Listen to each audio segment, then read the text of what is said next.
Hello, welcome to Postcolonial Space. I'm Masood Raja, and I'm just taking a few moments to let you know that this clip that you will see after this introduction is from one of my online classes, and I've decided to edit them so that more people can benefit from these lectures that I deliver pretty much every week. So enjoy and let me know what you think about it. Thank you so much. Now, P. uh, was from Uganda, okay, and was on their national soccer team. That's how he goes to England and stays there, gets a degree in anthropology, another degree in law, and then goes back and works for his country. And also was a writer of fiction, but got famous for these two long poems, which he first published in his own regional language, which is called Acholi, and then translated them himself. Now, I'm pretty sure that as you read the poems, you're already bringing to bear on that act of reading what we have discussed in this class, especially within the context of how identities are formed or tempered with in the colonial context. So you are already reading the wife's lament with that knowledge, I'm hoping. And then the husband's response also, you can read it with that understanding, right? And the wife's lament is called the Song of Lawino, and it says, "My husband's tongue is bitter. Husband, now you despise me. Now you treat me with spite and say I have inherited the stupidity of my aunt. Son of the chief, now you compare me with the rubbish in the rubbish pit. You say you no longer want me because I'm like things left behind in the deserted homestead. You insult me. You laugh at me. You say I do not know the letter A because I've not been to school and I've not been baptized. You compare me with a little dog, a puppy." So, like, even in the first stanza, remember, if you were to like stage this argument, right, this would be between Chinwe Zhu and someone else who is completely westernized and has lost touch with his own culture, right? And what we're reading in the poem is as a domestic dispute, right, in the private sphere. How does an uncritical adoption of Western values by someone who went and studied there, how does it impact the basic family relationships if the person who went abroad and came back in the process of doing so didn't just learn the knowledge that he went to study, but also internalized in the process a disdain for his own culture, almost a hatred for past relationships, or internalized whatever is being said or taught about Africa. That's the question, right? We have so far been discussing it in the public sphere, how Fanon deals with it, how Achebe deals with it, how Chinwezu deals with it, how Ngugi Thiong'o explains it. And this poem kind of represents the impact of colonial experience or this journey to the metropolitan center, to the mother country, and then its impact on the relationship between man and wife, between husband and wife. And this theme also figures very prominently in a lot of African works, especially the theme of losing their men to the West. Okay, and in so many cases, what also happens is that it's either the wives or the mothers or sisters who are actually taking care of the family, while the men traditionally went to France or to England to get their education. So it's their sacrifice also that makes it possible for them to succeed. And you can see from the very first stanza that she starts with that their relationship has changed, and that she is trying to express, this is how I think you think of me. You think of me as inferior, as uneducated, maybe part of the old tradition that you left behind, right? Part almost like an animal or like a child, not mature, right? And then she's also reminding him, as you read the poem, is that you've also forgotten to take pride in your own heritage. You are the son of a chief. Shouldn't you be proud of that? Instead, you even look down at that tradition disdainfully and with a certain degree of. And so, like she says, listen, Okol, you are the son of a chief. Leave foolish behavior to little children. It is not right that you should be laughed at in a song. Songs about you should be songs of praise. Stop despising people as if you are a little foolish man. Stop treating me like a saltless ash, right? Saltless ash is the ash that's left after the salt has been extracted from it.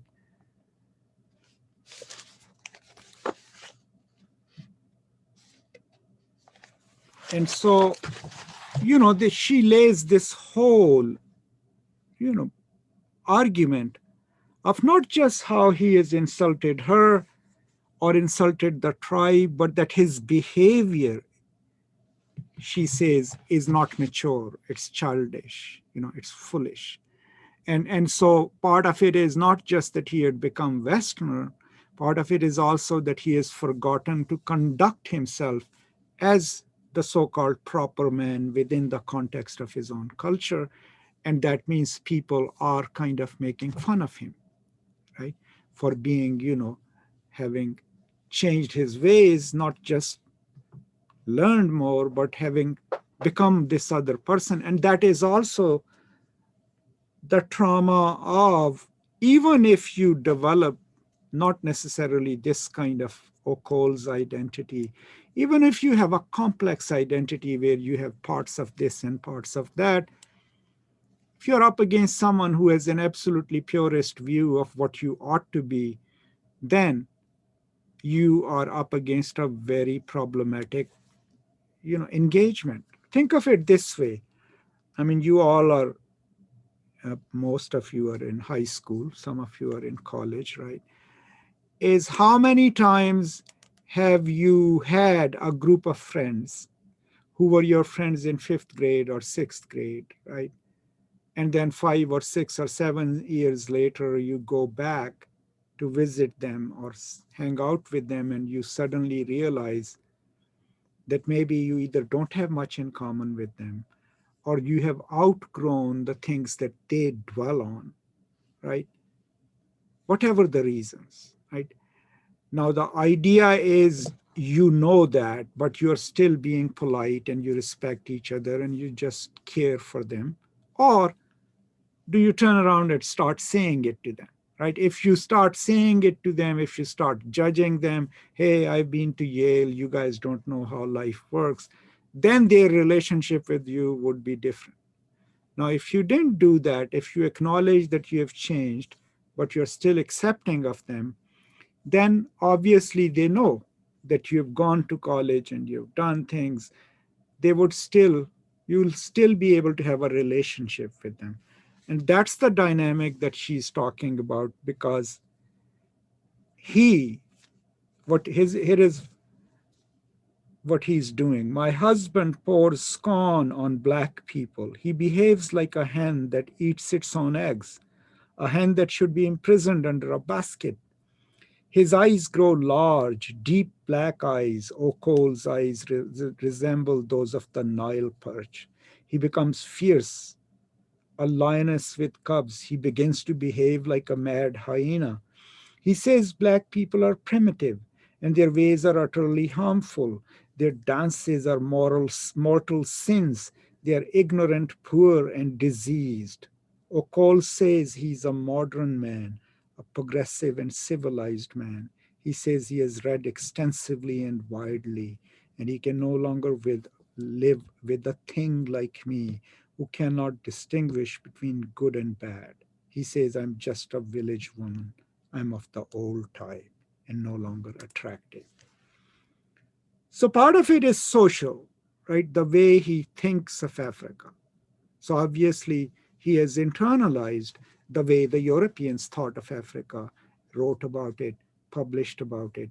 And that, as when we discussed Fanon, right, and we discussed Ngugi, we realized that when there is an onslaught of knowledge claiming to be scientific, and you are indoctrinated in it through the school system, the first thing that happens to you, unless you have had some real good cultural education in your own culture, is that you internalize the way of seeing your own people as the Europeans see them, right? So you think of them as backward, you think of them as uneducated, heathenic if you have converted to Christianity, right? So that would add another layer of self-loathing and disdain. And she's pointing those out. And then his eyes are like the Nile perch. So that means that even his stare is cold, right? He doesn't look at his own culture or his own wife with love because his aesthetics have also shifted, right? And maybe there is some class involved too. Like if he has moved upward, he's feeling like his wife is not from his class, or like, it is not compatible with his status or anyone.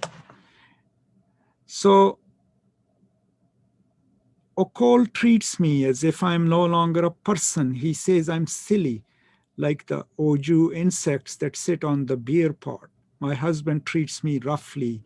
The inserts, words cut more painfully than sticks. He says my mother is a witch, that my clansmen are fools because they eat rats. He says we are all kafirs. Now, kafir was an Arabic term, which was originally used to designate anyone who was non-Muslim, but within the South African context and African context, it's also a racist term.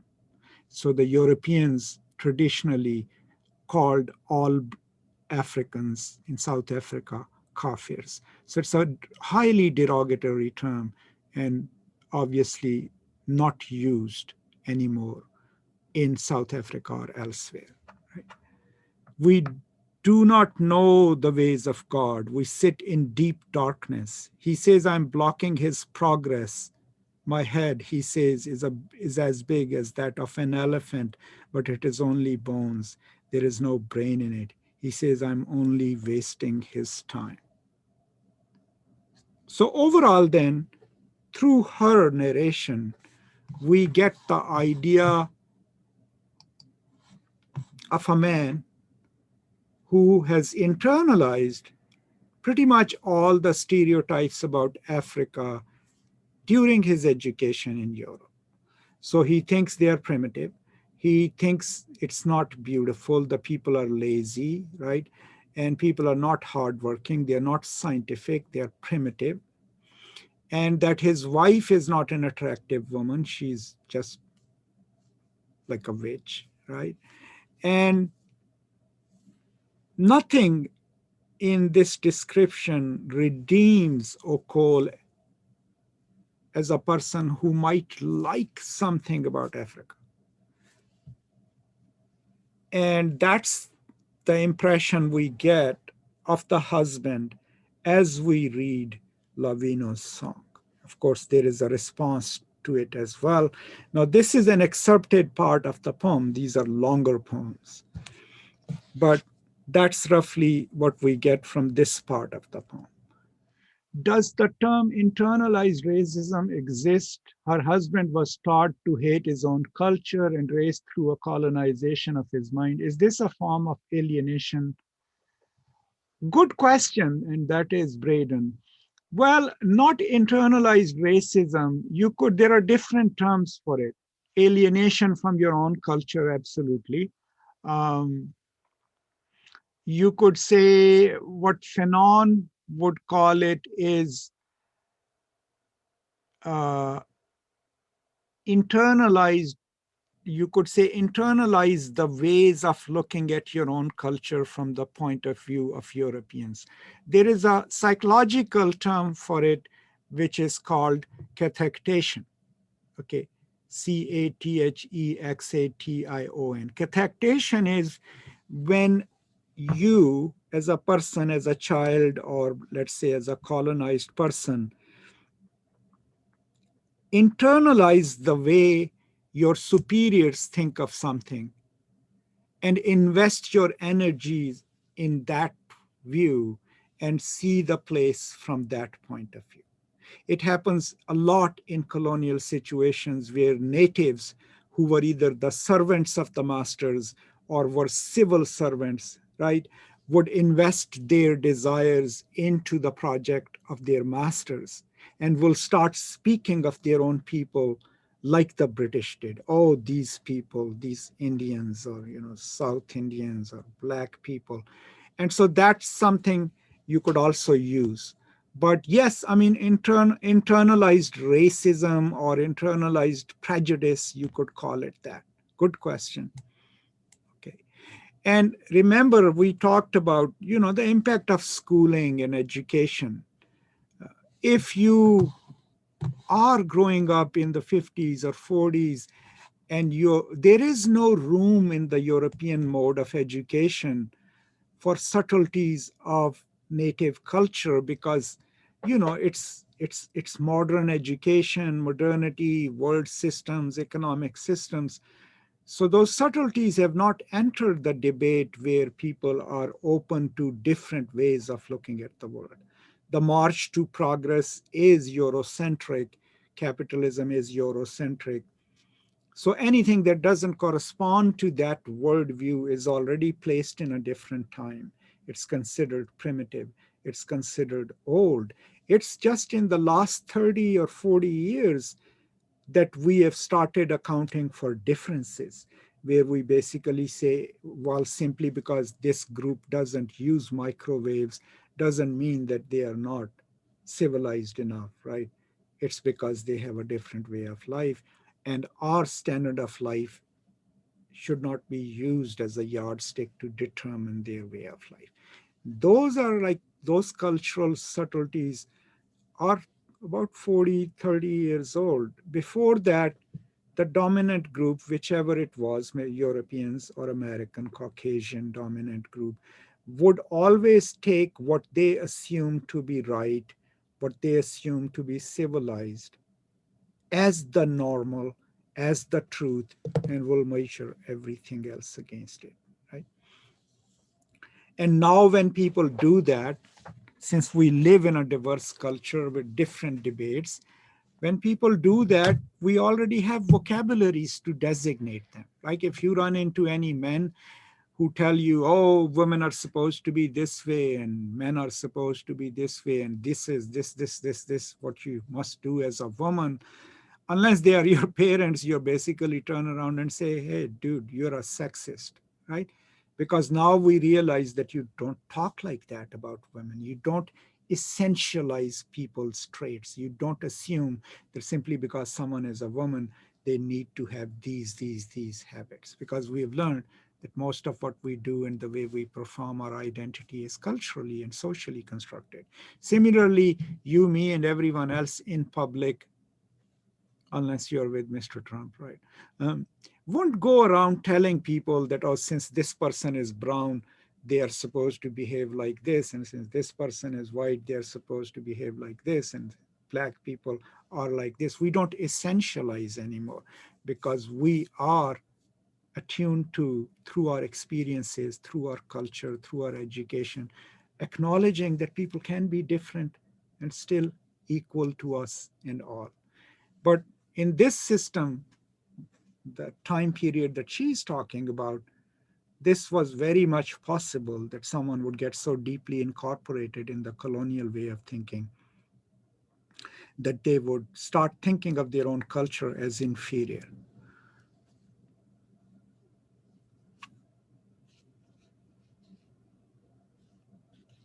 So good question, Harini. How can he make such, no, so that's a really good question, because When we read his response, is it because he absolutely has internalized that Africans are inferior? Or can we redeem from his response some kind of desire that his people should change their ways and become part of modernity or learn those ways? Because if that is there, then there is hope for him. That means that at least his anger at his own people is driven by not because they are not European enough for him, but is because he wants them to change so that they can be more competitive, like Chinwezu does, right? Like Ngugi Thiang'o does. That's the distinction that we have to make after we read his response, right? But do keep in mind that if you look at other reformers, like Ram Mohan Roy from India, right? Um, Ambedkar, also from India. When these reformers were working with their own people, they never develop a disdain for their religion or for their own. All they are trying to say is, let's keep some of our traditions, jettison some of them, let's get an education so that we can compete with the Europeans. So it comes from a place of love, and not necessarily we Indians are terrible people. Unless we become like Europeans, we cannot succeed. So that's the distinction I think that we ought to make in his response, right? And see if we can redeem something of that. Because so many times, I mean, in our own lives, sometimes we say really harsh things to people we love. And we don't say it because we think they are stupid or because we think they're inferior. We say it because we are trying to tell them it's within your power to be better, right? It's within your power to be kinder to me, gentler to me. Why can't you do that? Like, that's different, right? Because that is we taking our expectations of someone we love and saying, would you come and meet me halfway? What she is suggesting is not necessarily that Okol wants anything from her. What she's telling us is that he has completely abandoned her for being inferior and not smart enough and not educated. And similarly, have also abandoned his own people and his own culture. That is what comes across to me from her part of the poem. Okay, so let's go to the second poem and see what is the husband's response, right? And it's called The Song of Ocol. Now remember, the title here is What is Africa to Me? Her title was My Husband's Tongue is Bitter. So that was a personal indictment. What he's giving us is his views of Africa, not necessarily of his wife. So these are his views as an African subject about Africa. So that gives us a hint. Can we trace in those views as to how many of those views or whatever of those views is he looking at Africa from this Europeanized, uncritical subjectivity? How much of that has he internalized and is now looking at Africa from those eyes? That's another important question to keep in mind. What is Africa to me, he says? Blackness, deep, deep, fathomless darkness.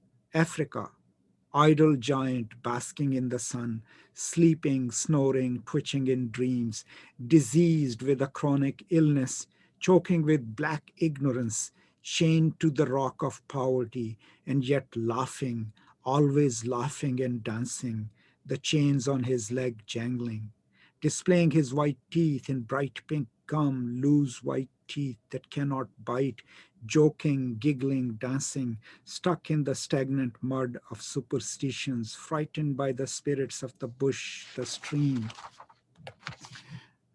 the rock, scared of corpses. He hears eerie noises from the lakeside and from the mountain tops, sees snakes in the whirlwind and at both ends of the rainbow. The cave's house is his gods, or he carries them on his head, or on his shoulder as he roams the wilderness, led by his cattle, or following the spoor of the elephant that he has speared but could not kill. Child, lover of toys, look at his toy weapons, his utensils, his hut, toy gardens, toy chickens, toy cattle, toy children, timid, unadventurous, scared of the unbeaten track, unweaned, clinging to mother's milkless breasts, clinging to brother, to uncle, to clan, to tribe, to blackness, to Africa. Africa, this rich granary of taboos, customs, traditions. Mother, mother, why was I born black? So unless there is irony here, right? What idea of Ocol do we get? How does he view African culture, African heritage, African religions, and simply being African, right? That is the question, at least from this excerpt, that we need to ask ourselves.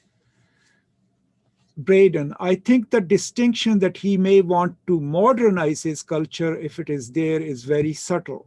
He infantilizes Africa, so perhaps he views Africa itself as needing to modernize and grow up. However, his disdain for being born black, last line, makes me think that he internalized an idea that Africa is inferior solely because it isn't Europe. In a sense, it seems like his idea of modernizing Africa is further forcing European culture and Christianity on it, thus forcing out its own history even more.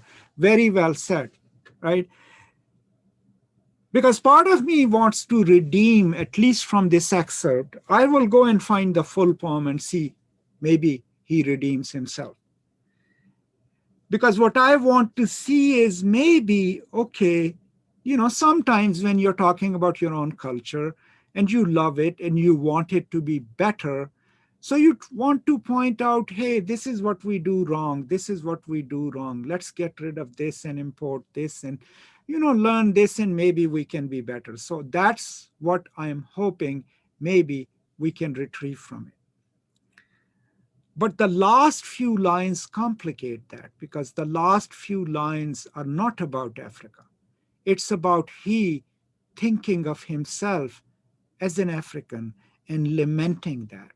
He's saying, this is terrible. Why did I have to be African? Why did I have to be black? So that kind of takes away from his lament or his response any possibility that his rant against Africa might have something to do with he wanting for Africa to rise up and be strong and all that. I think that cuts it down. But those are my views. Harish, is he taking pity on Africa and thus wanting to modernize it and make it similar to Europe, or That's my point. What is it that it comes across? Because, there is no harm in being critical of your own culture. That's what Chinwezu does too. We have lost our way. We have lost our culture. We are too divided. Let's get together. Let's build a culture. Every reformer does that. They point to what is happening wrong in their culture, right? But that possibility would only work if you assign certain redeeming qualities to your own culture, right? He doesn't do that. Pretty much everything that he's saying about Africa is pretty much everything that the Europeans will say or have said about Africa. Think of Heart of Darkness. What kind of view of Africa do we get? The idea we get is that there is no civilization, that these people, at best, we can treat them as fellow human beings who are being mistreated. But other than that, they are savages, they are cannibals, they're jumping up and down in the forest. There is no sense of Africa that comes to us through a novel like that, where we can sit and say, man, it's a rich culture. It has its own history and its own tradition. So pretty much all that he's saying every single trope, you can find its lineage in one or the other racist European track or the pseudoscience that they developed about races and about cultures. And then the last lines kind of take away any hope that he might have some best wishes for Africa. Right? That's kind of how the poem works. This excerpt, right? I don't remember the whole poem, so maybe, Pubertic complicates that. I'll look it up. So, not to belabor the point, the idea isn't just to go on the nuances of the poem and its meter and all that, is that now, if you read it, you will feel, if you have been reading along what I had assigned for this class and that we have so far talked about, we have stayed on Africa most of the time, right? And we have stayed on how people have thought colonialism and its impact, and how have they tried to come up with ways of coping with that trauma, thinking the questions of identity, individual and cultural, right? So when you keep that in mind, then when you read this poem, that knowledge becomes your tool, because you're looking at it. Well, what would Chinwe Zhu think about that? What would Ngugi Chiango think about that? What would Achebe say to that, right? And that's how you develop a critical repertoire in any field, right? Not just in literature. Think of it, if you're a doctor, if you're a physician or a specialist, right? And you have to do a complex procedure which you have never done before, what will you do? You will read up the materials on it. You will talk to a surgeon who has done it. You will watch a video or two on it. And then you will also say, okay, can I have someone mentor me? And this is my first time doing open heart surgery. I need to do it under someone's supervision. All of that implies that what you are going to perform is complex. So you need to build up knowledge and practice to be able to do that, right? This is exactly like that. Cultural studies is, I come to a question of culture, a poem, with who I am, right? But that's not enough. I need to develop ways of looking at things, which we have been doing as we have read these essays before this. Now, bring that knowledge to bear upon a poem. Always, like Braden did, like or everyone else has done that too. Go back to someone else, and just as Chinwe Zhu says over here, can we take that strain of thought and apply it over here or not? How did the colonizers reduce these complex culture to simple tropes? Think of it this way. In India, for example, you can find those volumes still. There were texts produced by the East India Company and then the British government, where they will have pictures and descriptions of different peoples of India. So there will be your Tamils, right? Darvedian Hindus, Pathans, Mughals, right? Rajputs, Sikhs. So what they will do is they will give you a pictorial representation of it, but then they will also assign fixed attributes to them.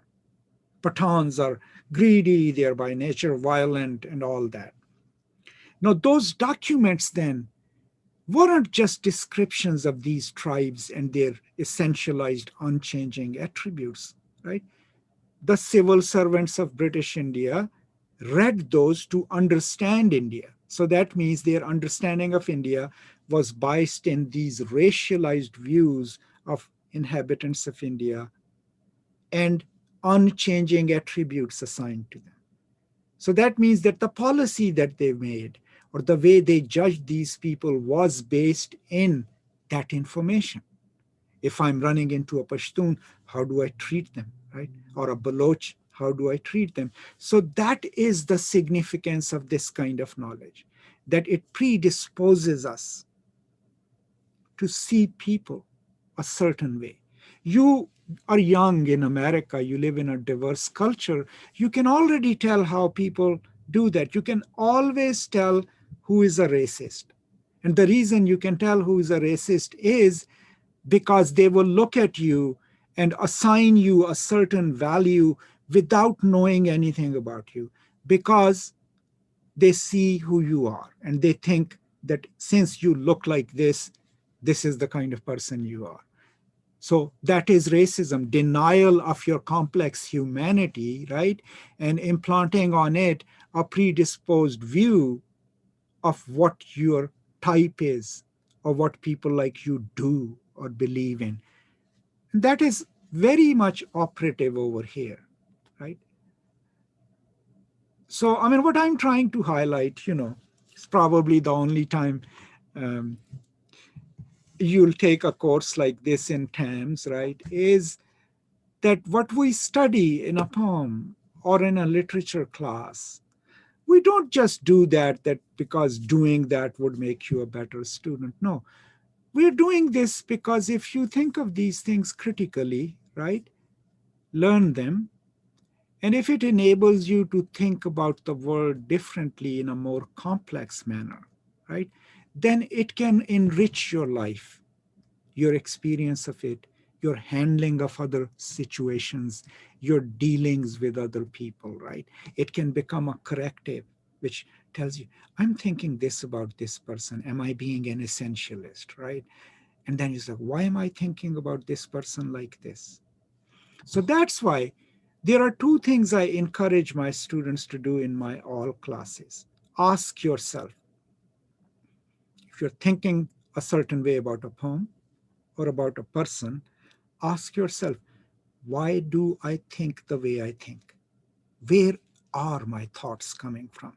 And that will enable you to create a genealogy of your own way of understanding the world and interacting with it, and will give you the possibility of changing certain things. Two, if something makes you feel a certain way, right? Some person, some poem, ask yourself, why do I feel the way I feel? Why does this make me angry? Why does this make me sad? And if you develop these two habits, asking yourself, why do I think the way I think? Why do I feel the way I feel? You have covered the entire range of being human. You've covered reason, upon which so much of what we do is based, and you have covered emotions, which is the rest of us, right? And so these readings kind of should be able to help you do that with these texts, right? But also with the real life situations in the world. That is my hope, a quixotic hope. So this concludes this edited version of a live lecture. I'll be back with more, and please keep an eye out for these, and I hope these are useful to you. Thank you so much, and as always, peace and love.